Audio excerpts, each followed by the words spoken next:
Today I'm making this 11-inch cuddle cup in a cute dino print for a custom order. Before any sewing can happen, I need to get my materials cut and prepped. First, I measure out the foam that will become the sides of the cup and then use it as a guide to cut the fleece.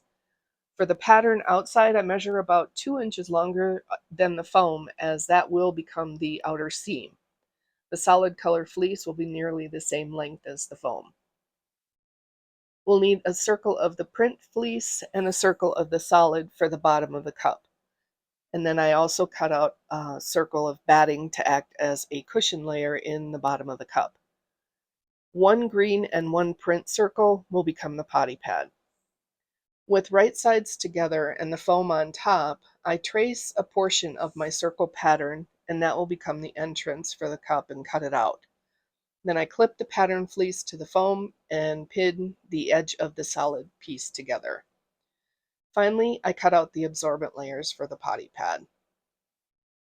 For pre-assembly, I start by clipping the batting to the bottom of the solid fleece to the wrong side of the fabric.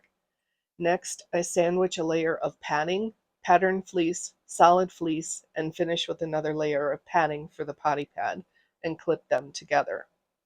With everything prepped, it's time to head to the sewing machine. I start with the potty pad. Once it's sewn together, I trim the edges, turn it right side out, and then hand stitch it closed. 2 sets of top stitching to keep everything in place. Now I'm going to stitch the batting to the solid fleece. This helps keep everything together so it won't shift. If I tried to do this without sewing it first, it might be a disaster.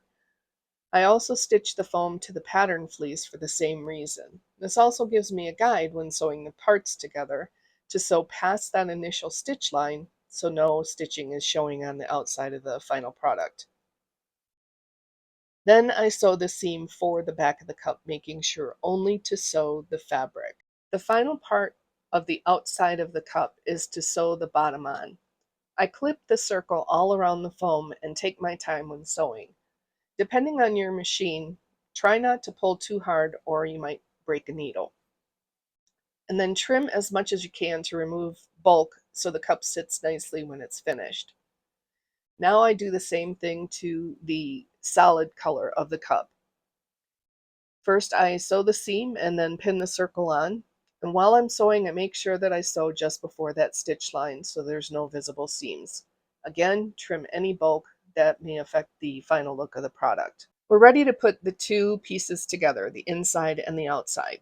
So you'll clip them all together, and then I map out about a 5-inch opening in the dip section of the cup so I know where I'm going to be turning out the project, and then I hand stitch that closed later. Again, please go slow. When everything is completely sewn together, I put my hand through the opening and turn out the cup.